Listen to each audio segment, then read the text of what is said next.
I have to stress this at the beginning that this video is not like a man hating video. This is a video to teach women to come into their power basically, and to like wake the fuck up, okay?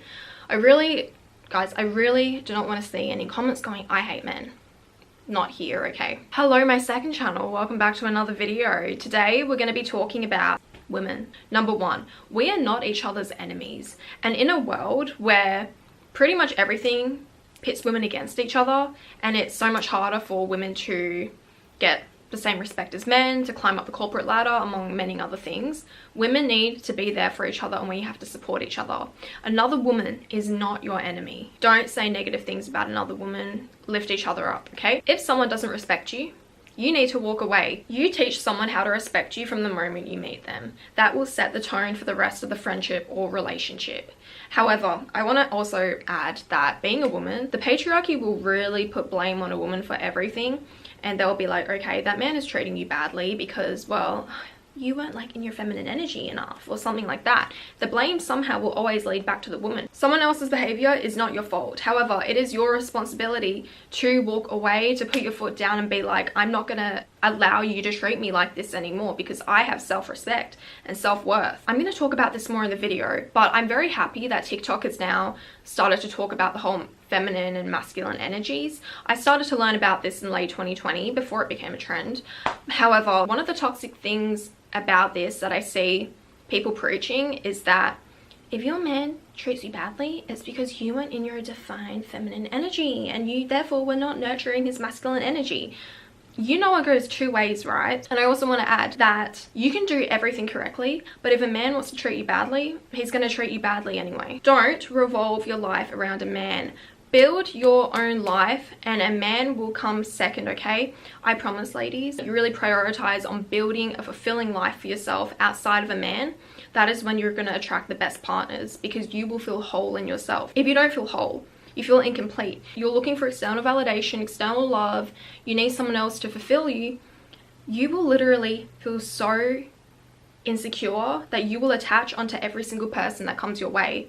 That is one of the reasons why I think a lot of people get attached easily, because we feel incomplete. Someone comes along, they might not be perfect, but we will project onto them and be like, okay, they are going to fulfill this fantasy in my head, and well, it flops, okay? Especially with a lot of these feminine energy videos going around. A lot of the girls, they're preaching, you know, being stay-at-home moms and having a man provide for them.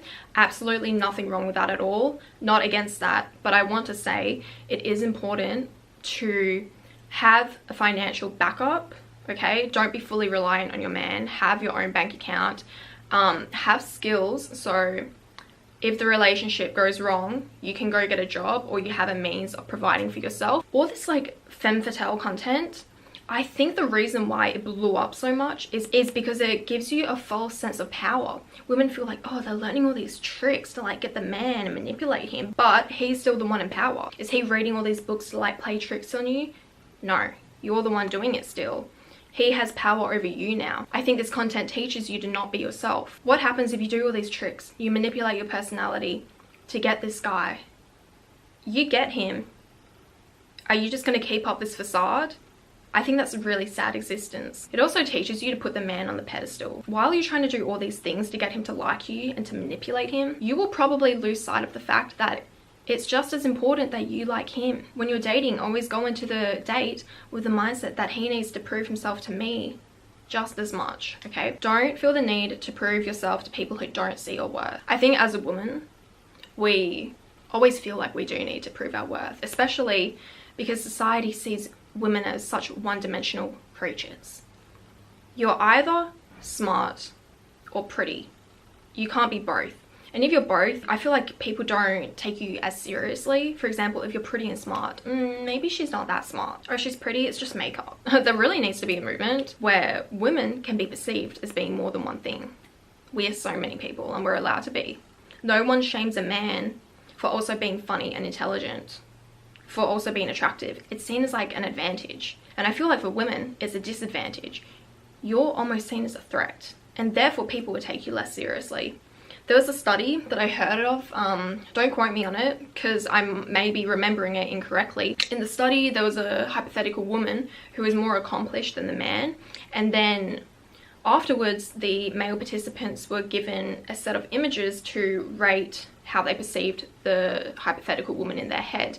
And the series of images they could choose from, it was basically like number one being a woman that was barely dressed, like maybe in a bikini or something, to a fully clothed professional looking woman. And the more accomplished they saw her in their head, the more they would imagine her to be less dressed, because she was seen as a threat. Ponder that. Going back to point one, women are not your competitors.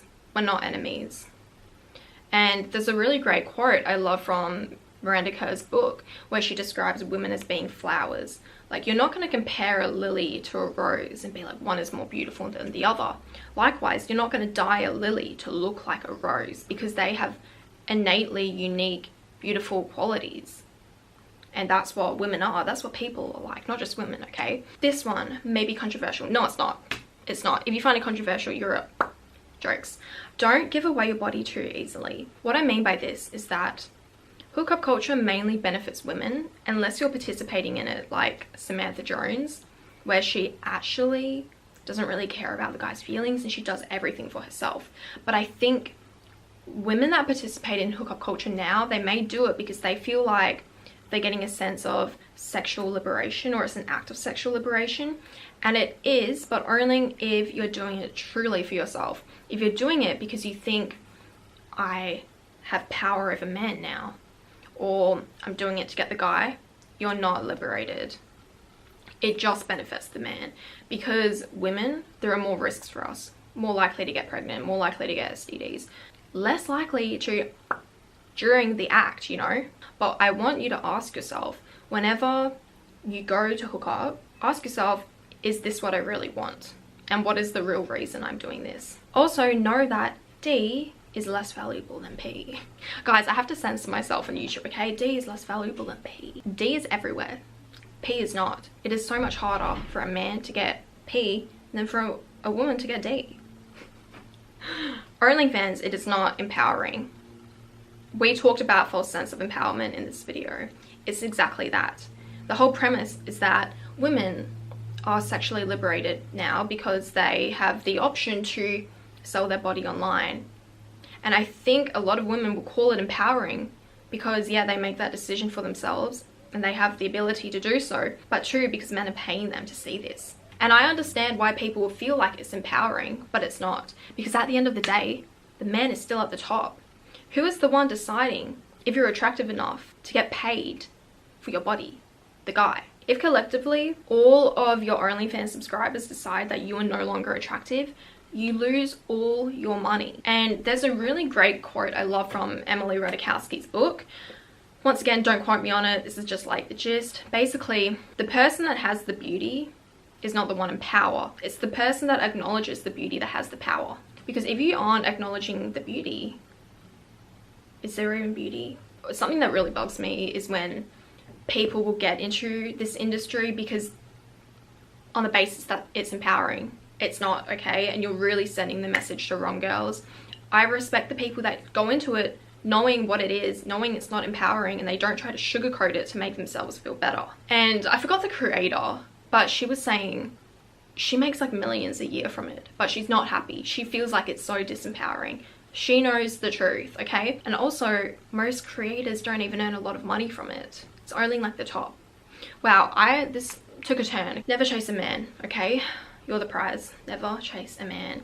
This can go back to the whole don't revolve your life around a man, but really let them chase you, okay? Don't let guys nag you, and don't let guys also diminish your self-worth or make you feel insecure. A really common one is when men say women are done by 30 and your looks will fade.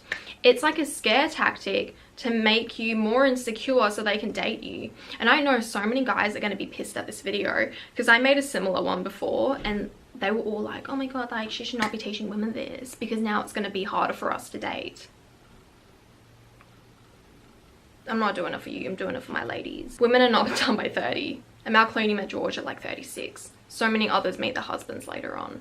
women will forever get pursued. And the last thing I want to leave you with is try not to feed the male gaze. And I know how difficult that is, because you know the Margaret Atwood quote, and it's basically like, there is a man looking inside your head and on all your actions you're doing, something like that. And even if you're not feeding the male gaze, by not feeding it, you are actually still performing for the male gaze. It's so messed up, and it's really hard for women to escape it. Like, but what I want you to do in an attempt to free yourself from the male gaze is, whenever you're doing something, ask yourself, am I doing it for me?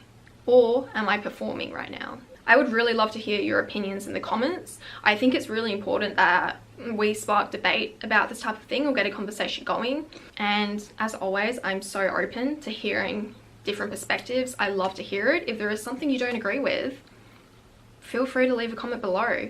Remember, you guys, we're not enemies. Women are not enemies, okay? Ich liebe dich. Make sure you turn on post notifications. Also, I would like to add, I do have a podcast coming out with my friend. Well, I'm on her podcast, and we are basically talking about this on there. So yeah, ich liebe dich.